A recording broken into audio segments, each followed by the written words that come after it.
In the final, frigid days of the spring of 1924, a column of black smoke rose above the isolated hills of Andalusia, Spain. It was a greasy, unnatural smoke that clung to the olive groves and stained the pristine sky. It rose from the St. Jude's Orphanage for Unwed Mothers, an institution built to hide secrets, and it was a funeral pyre for 32 infant children. When the authorities finally arrived, summoned by a breathless farmer from the valley below, they found the nursery wing reduced to a skeletal ruin of charred stone and smoldering timbers. Inside, they found nothing that could be recognized, only the suggestion of 32 small cribs, now little more than blackened metal frames, each one a silent testament to an unspeakable loss. The sole survivor, a young nun named Sister Agnes, was discovered wandering the grounds, her habit singed, her face a mask of vacant horror. She never spoke another word for the rest of her life. The official story, issued with solemn authority by both the regional government and the Catholic Church, was a simple and heartbreaking tragedy. A narrative of faulty wiring, of old, dry timber, and of a swift, merciless blaze that had overwhelmed the staff before they could reach the nursery. Sister Agnes, they said, had suffered a complete psychotic break, her mind shattered by the trauma of failing to save the innocent lives entrusted to her care. The Church, in its wisdom, sealed the records to protect the privacy of the grieving mothers and declared the grounds consecrated but forever closed. The fire at St. Jude's became a local ghost story, a cautionary tale of fate's cruel hand. But that official story was a deliberate and calculated lie. It was a carefully constructed fiction designed to bury a truth so monstrous that its architects were willing to burn a building to the ground to hide it. The real story was not one of accident, but of conspiracy, not of faulty wires, but of cold-blooded, methodical execution. Buried for nearly a century in the sealed archives of the diocese and in the desperate, hidden writings of a disgraced doctor, the truth reveals that there was no fire. Not at first. The fire was merely the final act of a cover-up, the last shovel of dirt on a mass grave, meant to erase a horror that had been unleashed within those hallowed, isolated walls. The story you are about to hear was silenced for nearly a century, hidden in sealed archives and the desperate writings of a lone witness. We believe no truth should stay buried forever. To join a community dedicated to uncovering history's darkest chapters, subscribe and hit the bell. And as we descend into this dark chapter of the past, tell us what state or country you're bearing witness from in the comments.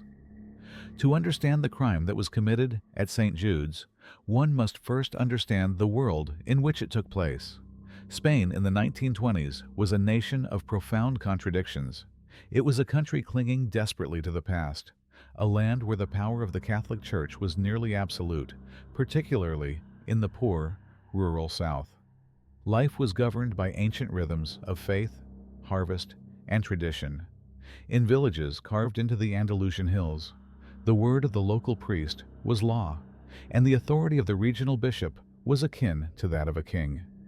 This was a society suffocated by a rigid moral code, where honor was a family's most precious commodity and shame was a disease more feared than influenza. And there was no greater shame, no more indelible a stain, than a daughter bearing a child out of wedlock. St. Jude's Orphanage was a product of this world. It was not a place of charity, but a place of containment. Built a decade earlier with funds from a wealthy benefactor, it was deliberately constructed miles from the nearest town, accessible only by a winding, unpaved road. Its isolation was its primary feature. Here, families of means could quietly send their disgraced daughters to carry their burdens in secret, to deliver their children away from the prying eyes and gossiping tongues of their communities. The institution was run with an iron will by Mother Superior Elena, a woman in her late 50s whose piety was matched only by her severity. She saw St. Jude's not as a sanctuary, but as a penitentiary for the soul. The young women were the fallen, and their infants were the living symbols of their sin. Her loyalty was not to the mothers or the children, but to the unblemished reputation of the institution and, by extension, to the Church itself. Overseeing St. Jude's and the entire diocese was Bishop Matteo Valerio. He was not a humble country priest who had risen through the ranks. He was a political animal, a man who understood power. From his ornate office in the city, Bishop Valerio managed his dominion with the skill of a master strategist.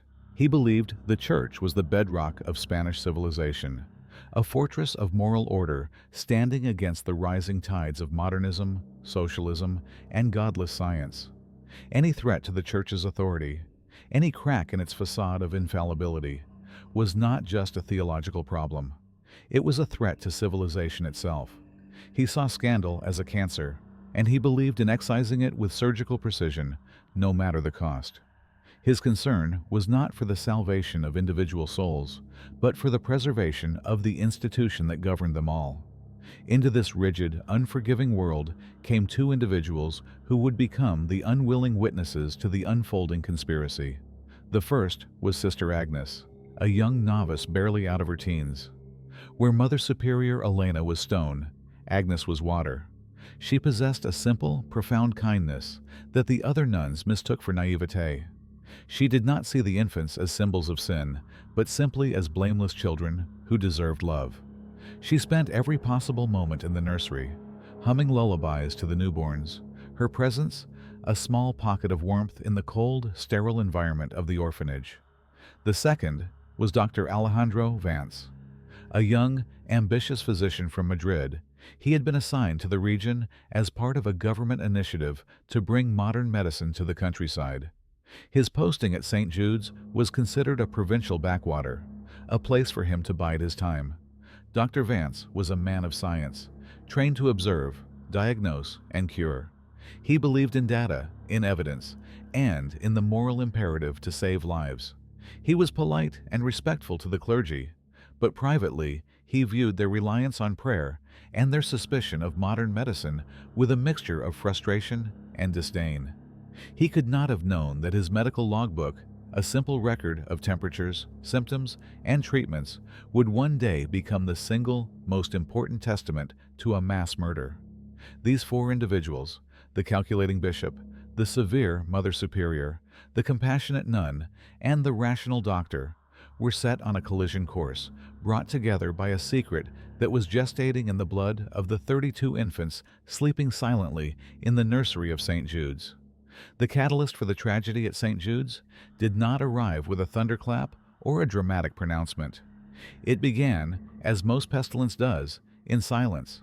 It started in the body of a single, unnamed infant in cot number 7, a boy born only 3 weeks prior. The first sign was a fever, an unremarkable event in a nursery filled with fragile lives.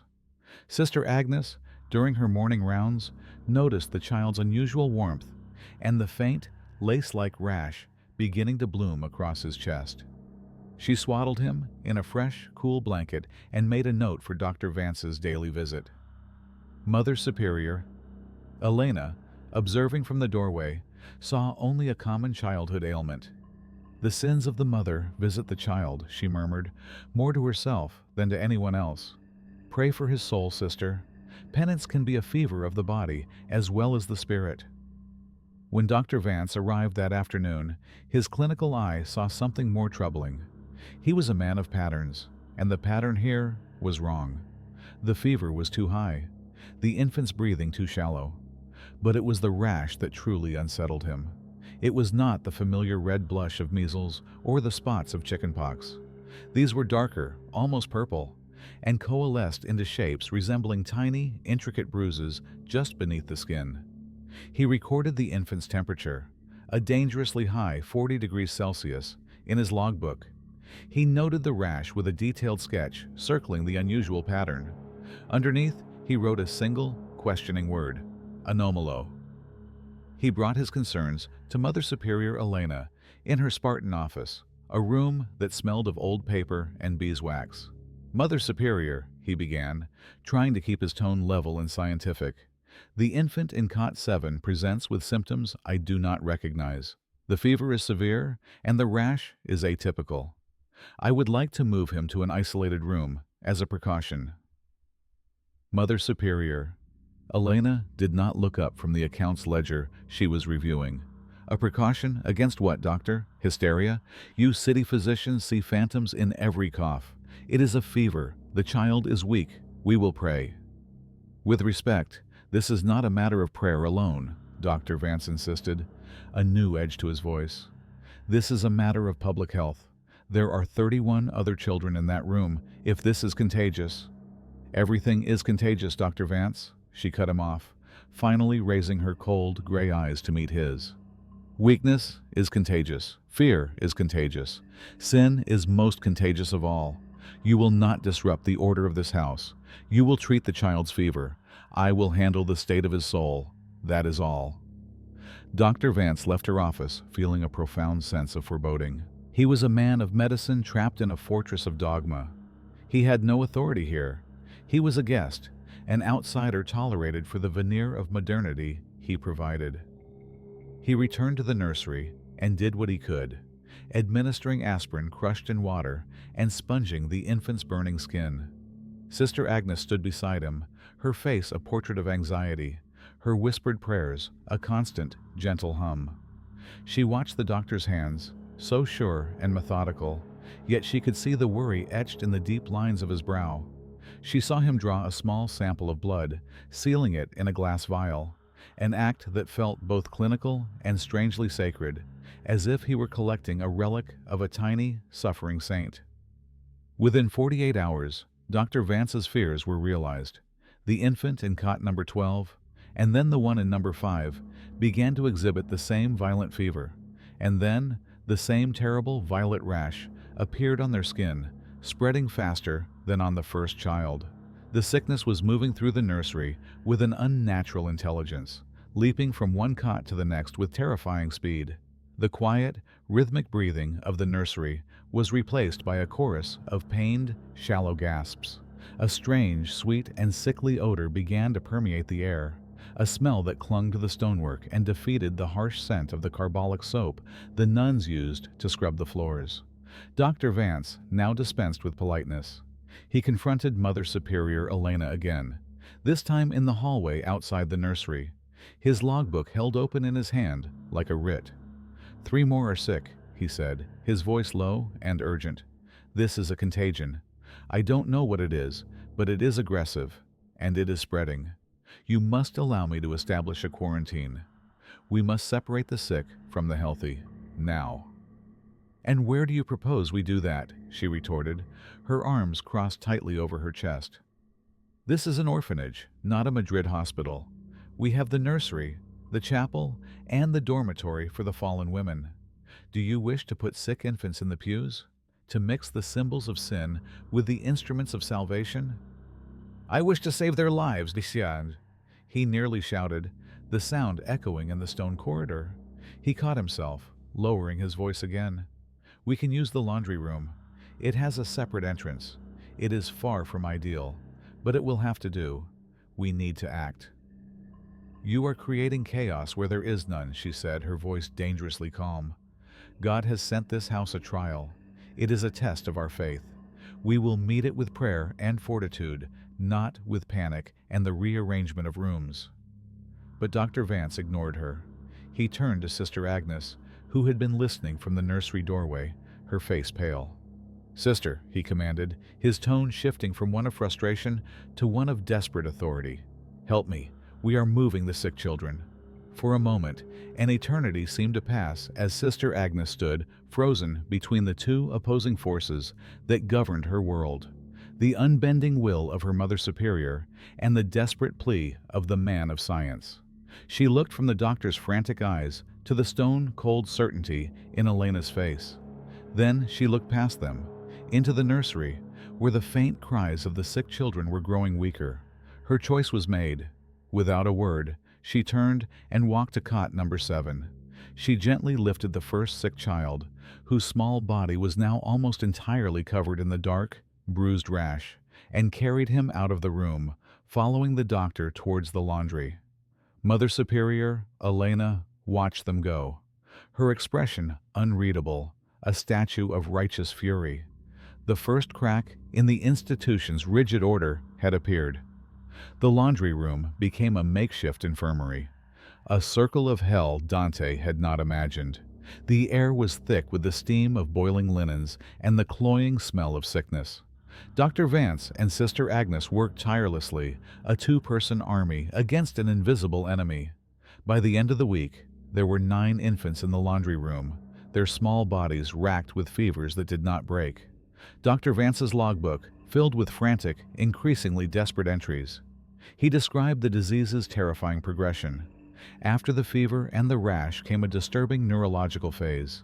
The infants would stiffen, their tiny backs arching in spasms of agony.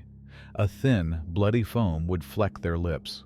Their cries became weak, high-pitched, and unnervingly constant. It was a sound that drilled into the soul, the sound of pure, helpless suffering.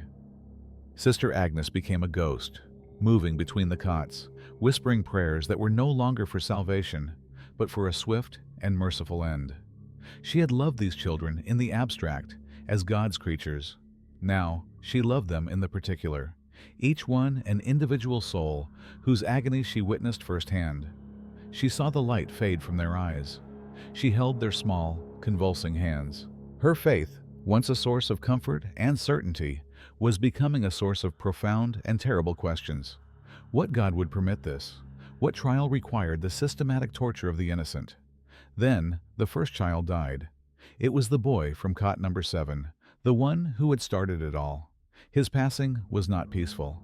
After a final, violent seizure, he simply stopped breathing. Dr. Vance, exhausted and hollow-eyed, pressed his stethoscope to the boy's chest and heard only silence.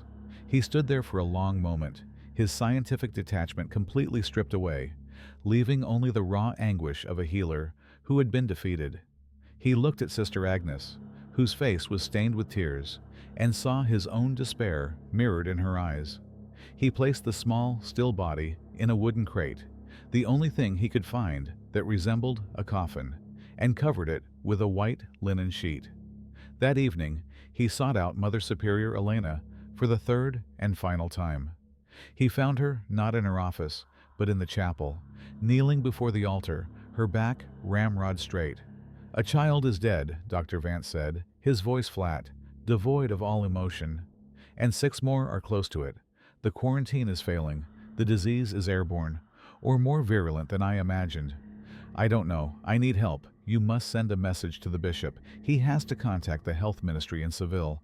We need doctors, medicine, a proper hospital." "Mother Superior." Elena finished her prayer before slowly rising and turning to face him. Her expression was not one of grief or alarm. It was one of cold, hard calculation. The moment she had feared had arrived. The integrity of her institution was threatened not just by the disease, but by the weakness of this secular man. "You will do no such thing," she said, "and neither will I. To contact the authorities is to admit that we have a plague within these walls. It is to admit that God has visited upon this house a sign of His displeasure. The newspapers will come. The government will interfere. The families of these women will be shamed. Our benefactors will withdraw their support. St. Jude's will be finished, a monument to scandal and pestilence." "Children are dying," Dr. Vance's voice cracked. "Does that mean nothing to you?" "It means that we must have strength," she replied, her voice dropping to a conspiratorial whisper. "The world cannot know of this. This is a trial for us, Doctor, a burden we must carry alone. I have already sent a message to the groundskeeper. The main gate is to be locked. No one enters and no one leaves until this unpleasantness has passed." Dr. Vance stared at her, a wave of cold horror washing over him. He finally understood. She was not in denial. She was in control. This was not about saving the children. It was about saving the institution. The shame she spoke of was not for the mothers, but for the church.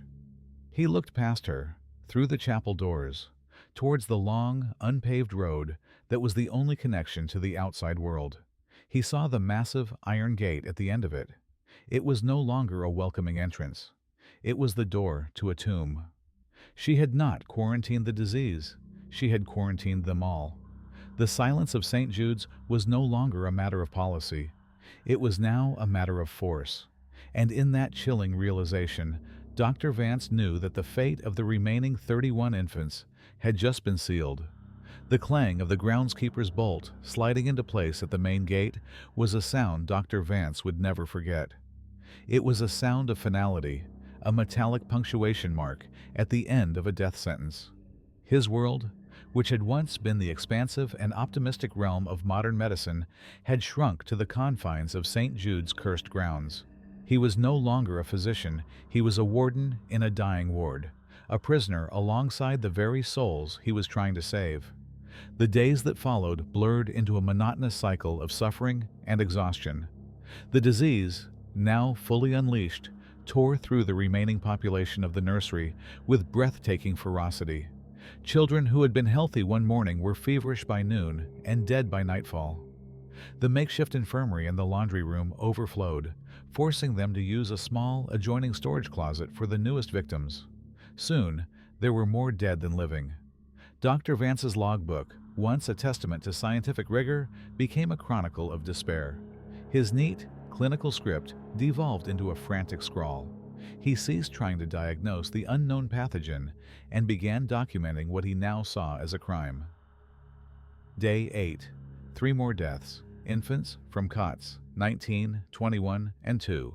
Mother Superior refuses all requests for aid. We are entombed. Sister Agnes is a specter of herself. I fear for her sanity as much as I do for the children. He ran out of aspirin.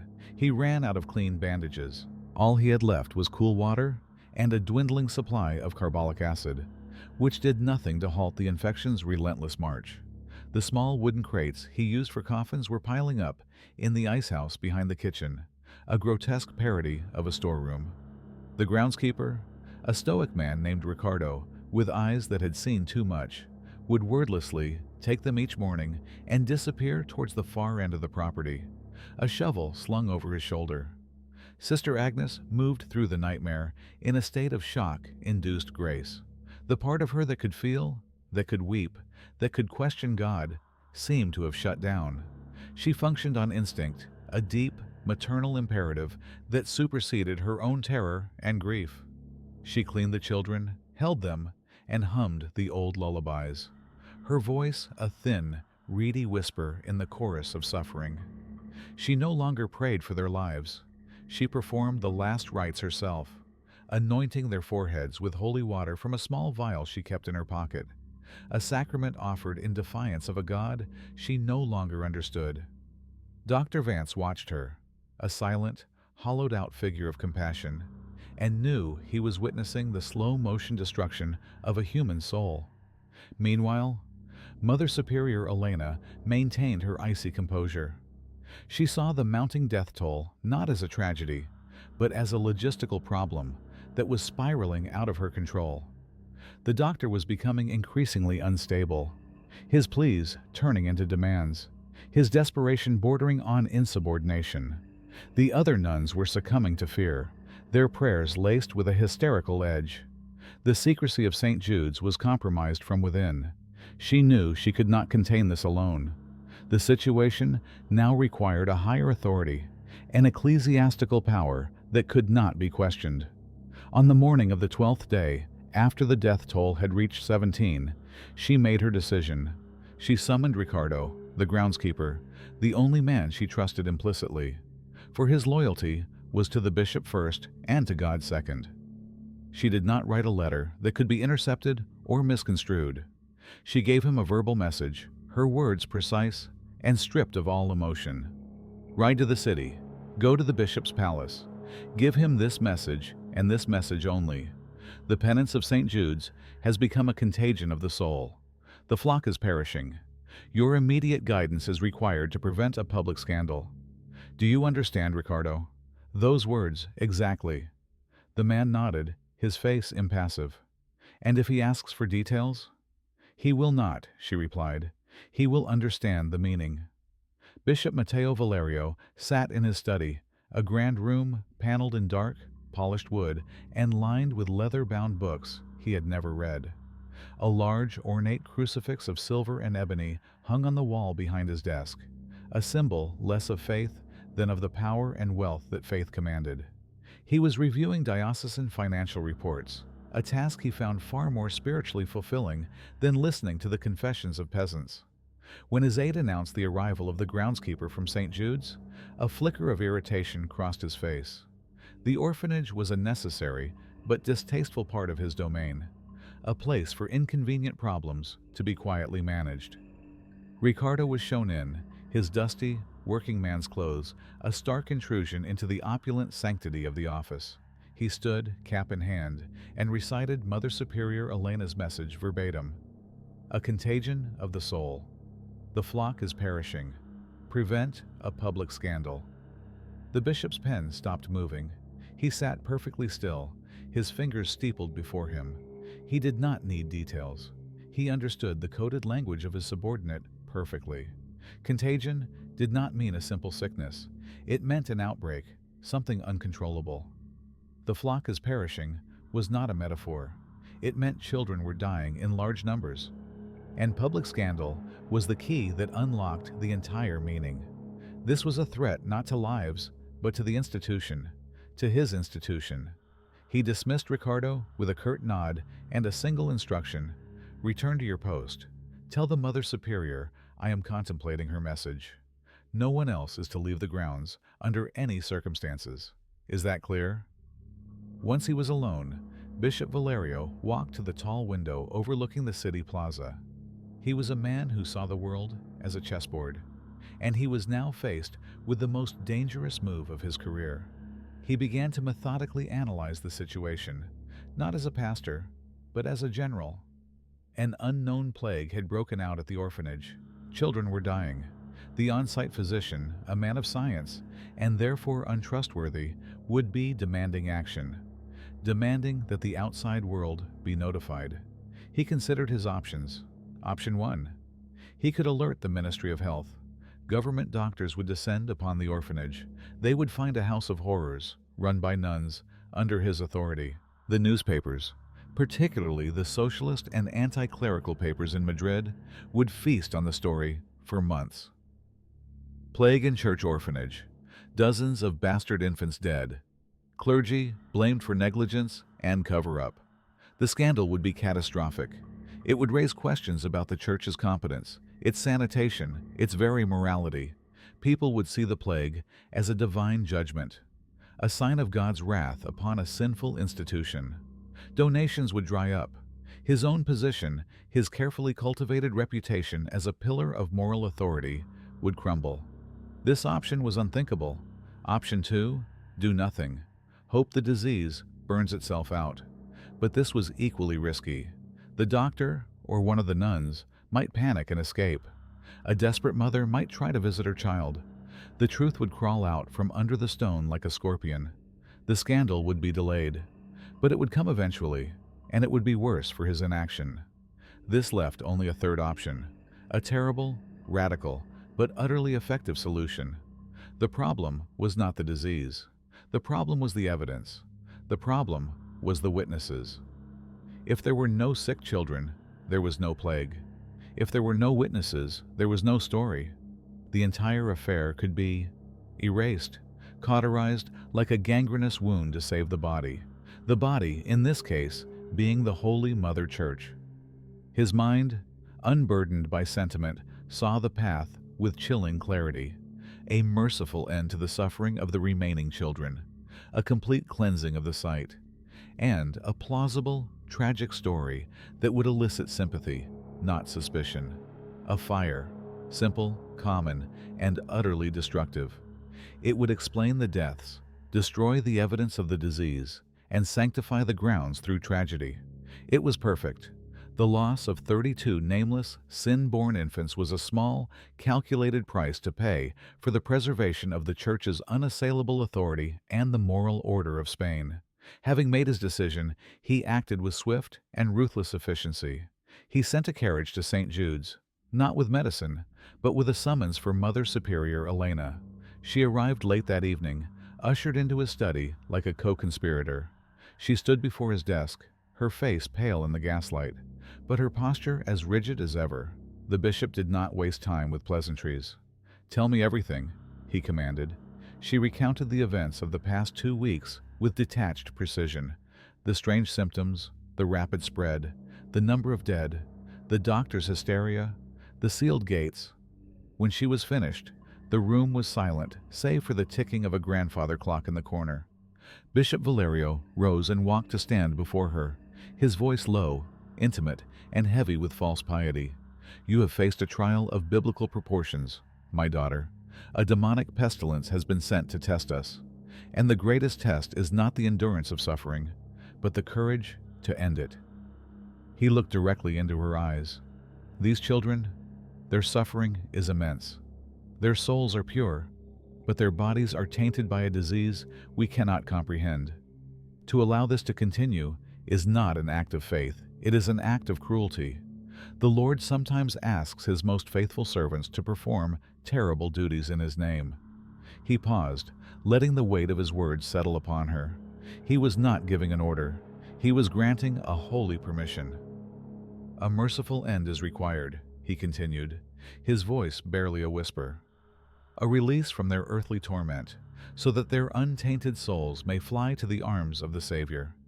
We must prevent further suffering, and we must prevent this demonic seed from spreading beyond those walls and infecting the God-fearing people of this diocese. It is a necessary sacrifice to protect the wider flock." Mother Superior. Elena did not flinch. She had been expecting this. She had perhaps even been hoping for it. It was the absolution she needed, the transformation of a logistical nightmare into a sacred duty.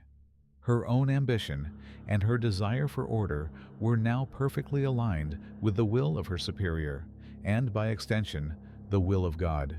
"And this aftermath?" she asked, her voice steady. "Will be a tragedy," the bishop said, turning away from her to gaze at the crucifix on his wall. "A terrible, accidental fire. A faulty wire in the nursery.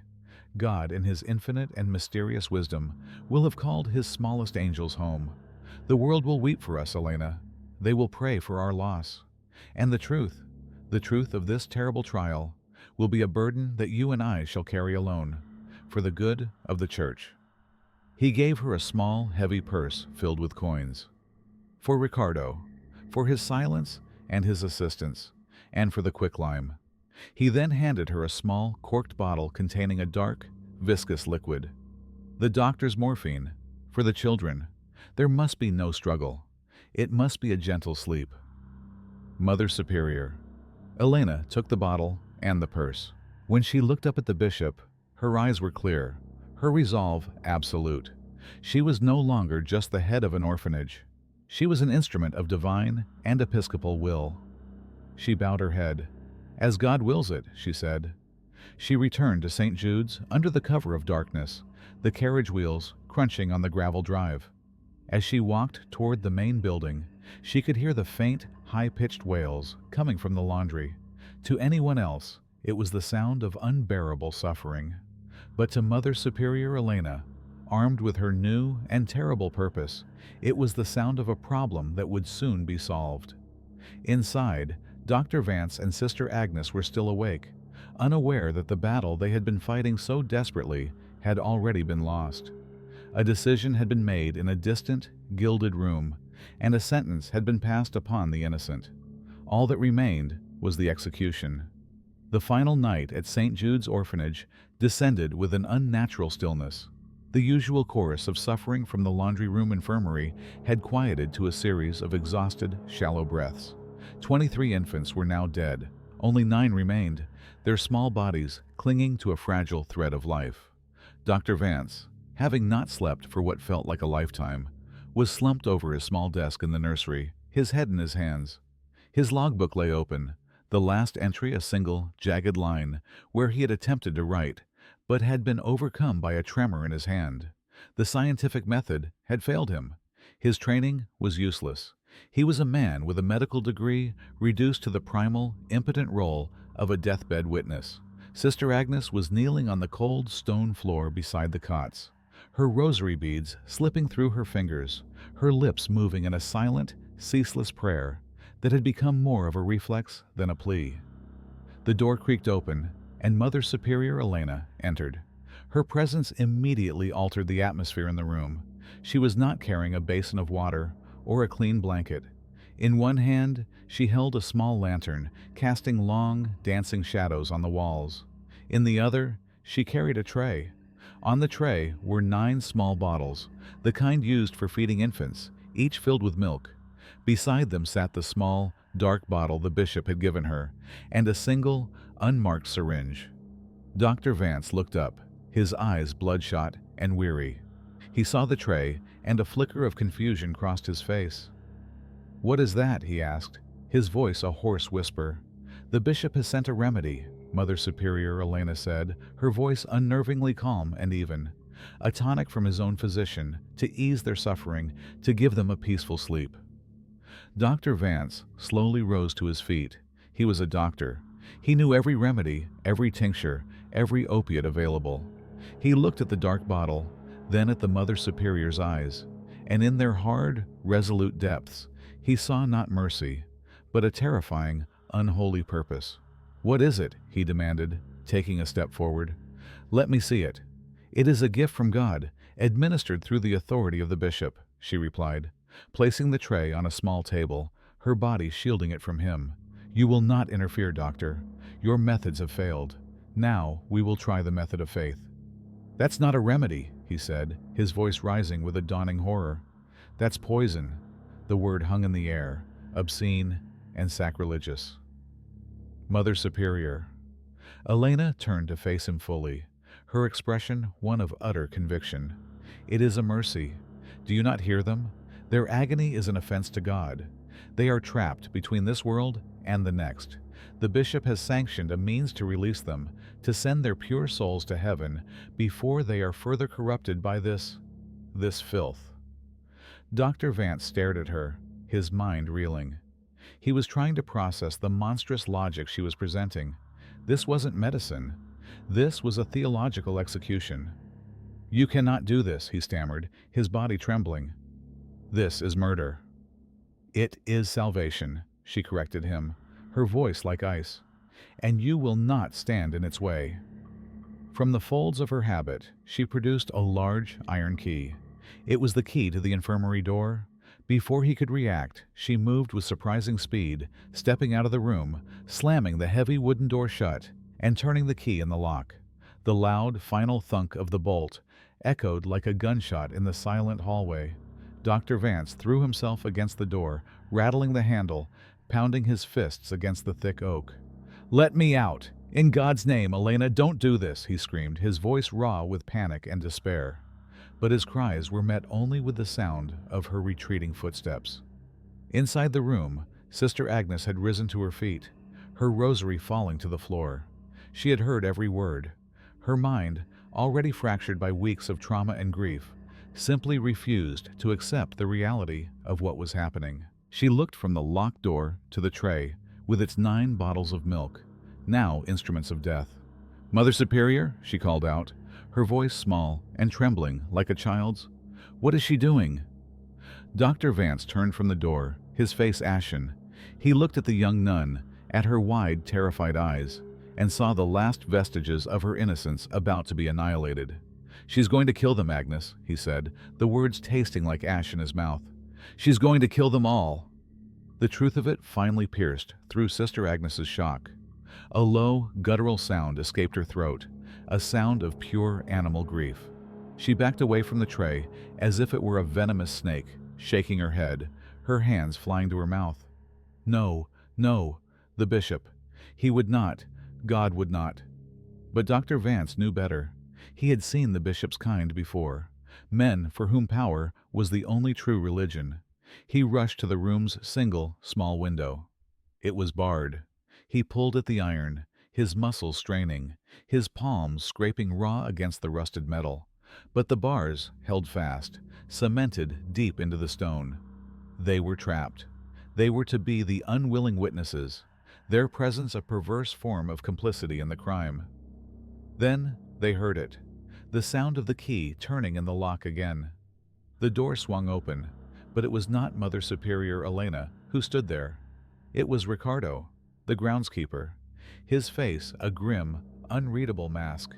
Behind him stood 2 other large men, Dr. Vance had never seen before, their faces hard and shadowed in the lantern light. "The Mother Superior requires your assistance, Doctor," Ricardo said, his voice devoid of any inflection. "I will not be a part of this," Dr. Vance spat, positioning himself between the men and the infants' cots. Ricardo simply gestured to his companions. They moved into the room with a brutal efficiency. One man seized Dr. Vance, pinning his arms behind his back with practiced ease. The doctor struggled, kicking and shouting, but the man's grip was like iron. The other man approached, Sister Agnes. She didn't struggle. She had collapsed in on herself, a statue of mute terror. He took her arm gently but firmly and pulled her to her feet. "Mother Superior." Elena stepped back into the room, her face serene, as if she were about to conduct a baptism. "You see, Doctor," she said, looking at the struggling physician, "this is the will of God. It cannot be opposed." She walked to the table and picked up the syringe. With a steady hand, she drew the dark liquid from the bishop's bottle, and one by one injected a small amount into each of the 9 bottles of milk, swirling them gently to mix the contents. The act was so methodical, so domestic, it was obscene. It was the gesture of a mother preparing her children for bed. "Sister Agnes," she commanded, her voice soft but unyielding, "you will feed the children. It is fitting that the last act of mercy they receive on this earth should come from the hand that has cared for them." The man holding Agnes pushed her forward. She stumbled, her eyes fixed on the tray. This was a choice beyond all comprehension: to participate in murder or to defy an order that was being presented as a holy sacrament. Her mind, pushed to its absolute limit, finally broke.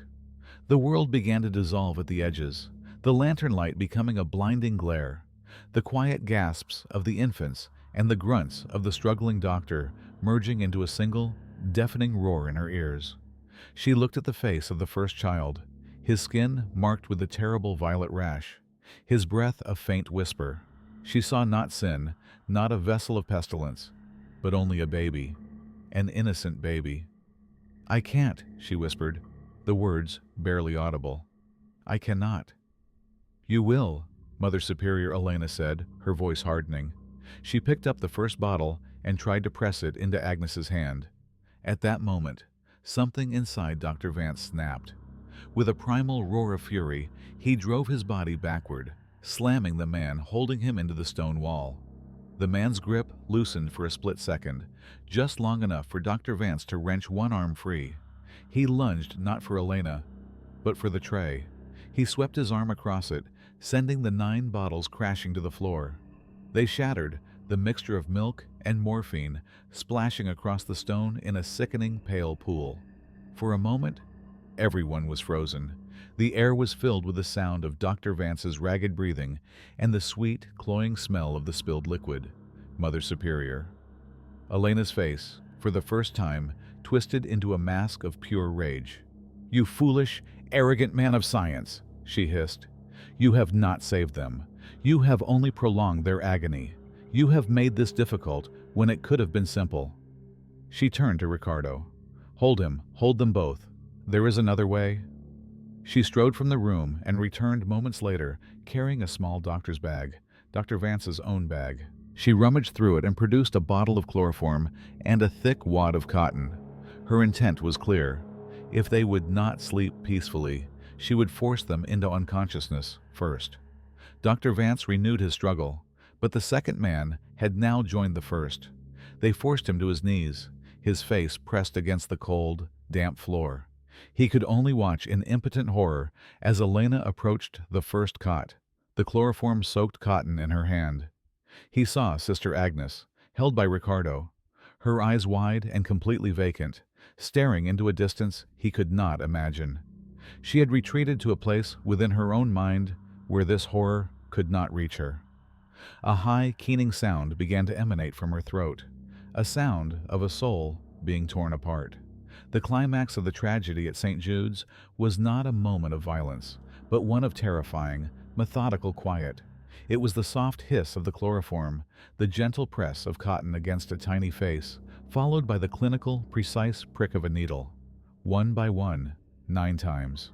Dr. Vance was forced to watch every single one, the names of the children repeating in his head like a litany of the damned. He heard Sister Agnes's keening sound slowly fade away into a choked silence. When the final act was done, Mother Superior Elena stood up, her work complete. The room was utterly still. The suffering had ended. She looked down at the broken, weeping doctor and the catatonic nun. "You see," she said, her voice filled with a terrible, righteous calm. "It is finished. God's will is done." The two men released them. Dr. Vance did not move. He remained on his knees, staring at the pool of milk and shattered glass on the floor. Sister Agnes slid down the wall into a crumpled heap, her eyes open but seeing nothing. She did not scream. She did not cry. She simply went silent. It was a silence that was deeper and more absolute than any sound, a silence from which she would never return. The conspiracy had reached its bloody, quiet crescendo, and the cover-up was about to begin. The 9 small bodies lay wrapped in linen on the infirmary floor, their manufactured peace a grotesque counterpoint to the violence of the preceding moments. In the aftermath of the climax, a new and chilling phase of the conspiracy began, not of passion or panic, but of cold, grim logistics. Mother Superior Elena, her righteous fury having subsided into an unnerving calm, was now a quartermaster overseeing a grim cleanup. The mission was no longer to contain a disease, but to erase history itself. She turned her attention first to the witnesses. Dr. Vance was hauled to his feet by Ricardo's men, a profound and broken emptiness in his eyes where defiance had once burned. He offered no resistance. He was a shell, his scientific mind shattered by the medieval horror he had been forced to endure. Sister Agnes remained a crumpled figure on the floor, her consciousness having retreated to a place no one could reach. They were liabilities, loose threads in the tapestry of the lie that was being woven. "Take them to the cellar," Mother Superior Elena commanded, her voice crisp and devoid of any emotion. "Lock them in separate rooms. The doctor is not to be harmed, but he is not to be heard from. The sister is already gone." As the men dragged the doctor and carried the catatonic nun away, their footsteps echoing down the stone corridors, Elena turned to Ricardo. "Have you prepared the place, as the bishop instructed?" Ricardo nodded, his face impassive. "Behind the chapel. The pit is dug. The delivery was made this afternoon." "Good," she said. "We must move quickly. The work must be finished before dawn." What followed was a methodical and horrifying procession. The 9 murdered infants were placed into coarse burlap sacks, along with the 23 who had already succumbed to the disease, brought from their temporary tombs in the ice house. Ricardo and his men worked in the dim lantern light, their movements efficient and silent, like factory workers on a gruesome assembly line. There was no ceremony, no prayer. The bodies were now merely objects, evidence to be disposed of.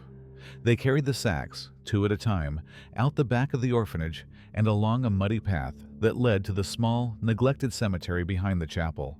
But they didn't stop at the rows of weathered stone crosses. They went past them, to a place where the earth was freshly turned, a gaping, rectangular pit that smelled of damp soil and decay.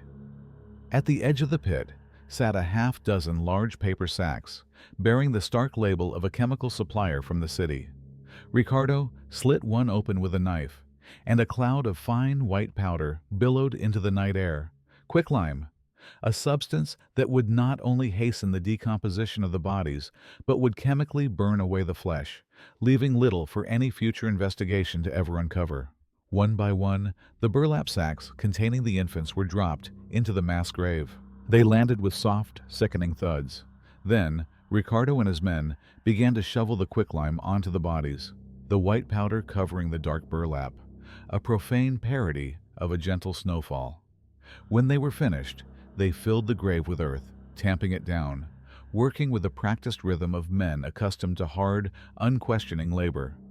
Within an hour, it was done. The ground was level. 32 children had been utterly and completely erased from the world. Their task of disposal complete, they returned to the main building. The second phase of the plan was about to begin. Mother Superior Elena met them at the nursery door, her face illuminated from below by the lantern in her hand. She now looked like a figure from a Goya painting, a creature of shadow and grim purpose. "The nursery," she said. "Everything must be consumed." Ricardo's men brought cans of kerosene from the groundskeeper's shed. They moved through the nursery, splashing the flammable liquid over the small metal cots, the wooden floors, the curtains. The air became thick with the acrid smell of the accelerant, a smell that promised purification through destruction. Mother Superior Elena watched them, her expression unreadable. She was not destroying a room where children had slept. She was sanitizing a contaminated area, surgically excising a cancer from the body of her institution. Every drop of kerosene was a sacrament in this new, dark faith. When they were finished, she gave her final orders. "You will leave now," she told the two hired men, pressing a heavy purse of coins into the hand of each. "You will ride north. You will not stop until you are in another province. You were never here. This night never happened." The men nodded, their greed outweighing any nascent form of conscience, and melted back into the darkness from which they had come. Now only Elena and Ricardo remained in the nursery. "It is time," she said. "We will set the fire and then go to the cellar. We must retrieve the sister." "And the doctor?" Ricardo asked. "The bishop will deal with the doctor. Our instructions are to leave the sister. She is the centerpiece of the tragedy, the sole, traumatized survivor. Her madness will be the proof of the story's horror." It was the coldest, most calculated part of the entire conspiracy. Sister Agnes, the one person who had shown the children genuine love, was to be left behind as a prop. Her broken mind was the final crucial element of the cover-up, a living testament to a lie. They descended to the cellar and unlocked the door to Agnes's room. She was just as they had left her, sitting on the floor, her eyes wide and unseeing. She did not resist as Ricardo lifted her into his arms. They carried her up the stairs and back toward the main entrance, away from the nursery wing. Elena gave Ricardo a small book of matches. "Light it, and then go. Take the carriage and wait for me at the crossroads 5 miles from here." Ricardo went back to the nursery, struck a match, and tossed it into the kerosene-soaked room. The result was instantaneous, a great whoosh of sound as the vapors ignited, and a wall of orange flame erupted, greedily consuming the dry wood and fabric. Black smoke immediately began to pour from the windows. He did not watch it burn. He turned and walked away without a backward glance, his duty done. Elena laid Sister Agnes down on the cold ground of the courtyard, a safe distance from the spreading fire, arranging her like a doll in a tableau of grief. She took a moment to singe the edge of Agnes's habit with a lit taper, to smudge her face with soot from the nearby wall, adding the final touches of authenticity to her performance. Then she too turned and walked away, disappearing into the night to join her accomplice, leaving the pyre of St. Jude's and its silent, living ghost behind. The fire was discovered, just as they had planned, by a farmer before dawn. By the time the volunteer fire brigade and the Guardia Civil arrived, the entire nursery wing had collapsed into a smoldering ruin. They found Sister Agnes wandering the grounds, her face vacant, her lips moving without a sound. The official investigation was a formality, overseen by men who answered to the bishop. The conclusion was swift. Faulty wiring, a tragic accident. The shell-shocked nun was declared mentally unfit, a victim of unspeakable trauma.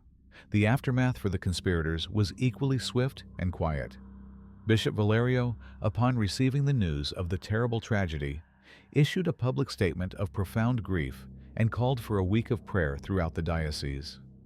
Days later, he had Dr. Vance brought to his study in the dead of night. The doctor, haggard and broken, was given a choice. He could attempt to tell his story, a story that would be dismissed as the ravings of a madman complicit in the deaths of children, a story that would bring ruin not only to himself, but to his family back in Madrid, whose address the bishop recited with chilling nonchalance. Or he could accept a generous purse of money, leave Spain forever, and never speak of St. Jude's again. Dr. Vance, defeated and fearing for his loved ones, took the money. He boarded a ship for Argentina the next day and vanished into history. Sister Agnes was quietly transferred to the Sanatorium of Perpetual Penance, a remote asylum for the mentally afflicted run by an austere order of monks loyal to the bishop.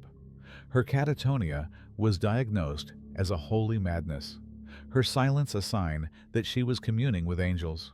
She was locked away from the world, her testimony silenced forever by the very institution she had served. Mother Superior Elena was publicly lauded for her strength during the crisis before being reassigned for her own spiritual recovery. She was sent to run a wealthy convent in the north, a significant promotion. Her role in the tragedy was buried under layers of ecclesiastical paperwork and official commendations. Ricardo, the groundskeeper, was given a small plot of land and a pension, ensuring his loyalty and his silence for the rest of his life. The conspiracy was complete. The cover-up was perfect. The official story became the accepted history, a sad footnote in the annals of the region. The truth, like the bodies of the 32 infants, was buried deep, seemingly destined to be consumed by the earth and forgotten by time. For 88 years, the silence held. The story of the St. Jude's Orphanage fire solidified into a piece of local folklore, a tragic tale whispered to frightened children, a footnote in the regional archives that gathered dust and was forgotten. The charred ruins of the nursery wing were eventually torn down, and nature slowly reclaimed the land. Wildflowers grew over the unmarked mass grave behind the chapel, their beauty a silent, unknowing tribute to the horrors buried beneath. Bishop Matteo Valerio rose to the rank of cardinal, dying in his 90s as a revered and powerful figure in the Spanish Church. His state funeral a grand affair attended by dignitaries. Mother Superior, Elena, lived out her years in quiet authority, remembered as a pillar of piety and strength. Sister Agnes never spoke again.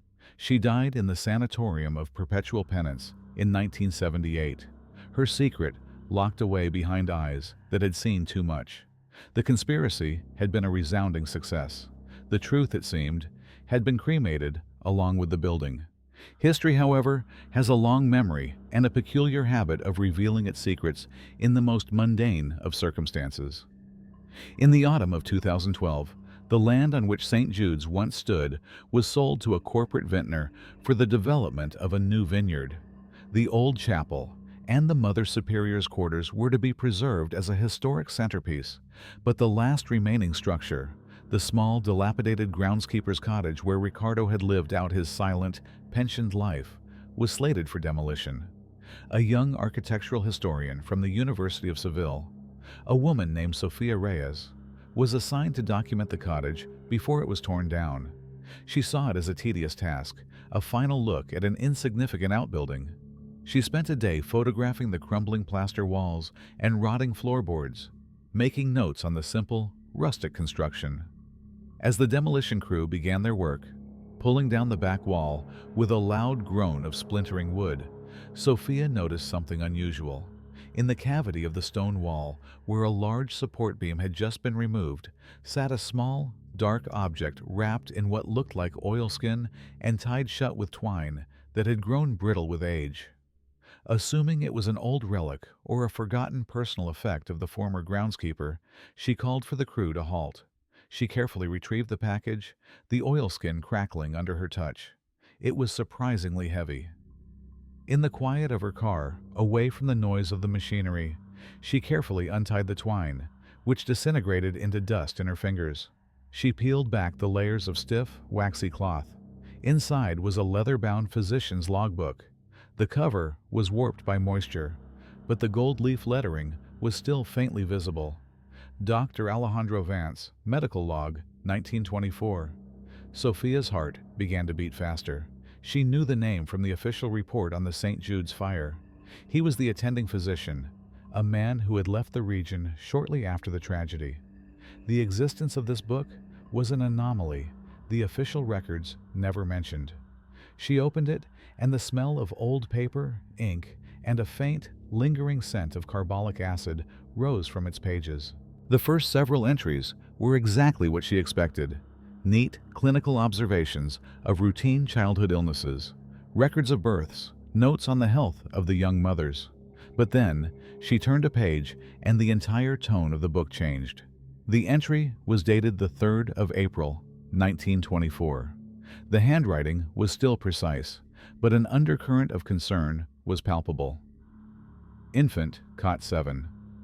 Presents with severe pyrexia, 40C, and an anomalous macular rash on the torso and limbs. Lesions are dark, almost purple, resembling subcutaneous hemorrhages. Have not seen its like. Recommend immediate isolation. Mother Superior has refused. Sophia read on, completely engrossed, the sounds of the demolition fading into the background. She watched, page by page, as Dr. Vance's scientific detachment crumbled into frantic desperation. She saw his detailed sketches of the horrifying rash, his notes on the terrifying speed of the contagion. His handwriting grew more agitated, the ink blots more frequent. She read his account of the confrontation with Mother Superior Elena, his words practically leaping from the page with righteous fury. She called it a trial of faith, as if God is a sadist who experiments on newborns. We must have help. There are now 9 sick. Then came the entry that made a cold dread snake up her spine. It described his final, desperate plea and the Mother Superior's response. The main gate has been locked. She has imprisoned us. We are not a sanctuary. We are a tomb. God help us. God help these children. From that point on, the logbook ceased to be a medical document. It became a confession, a testament, the last words of a man documenting a crime he was powerless to stop. Sophia's hands trembled as she turned to the final pages. They were stained and warped, as if by tears. The writing was a barely legible scrawl, the pen having been pressed so hard it had torn through the paper in places. It was not a narrative. It was a list. The first heading read, "Children Lost to the Sickness." It was followed by 23 names: Mateo, Isabella, Juan. Little common Spanish names that suddenly felt monumental. Then came a second heading, written in a different, even more jagged hand, as if penned by a man in the final throes of despair. Children murdered by order of the bishop, administered by Mother Superior.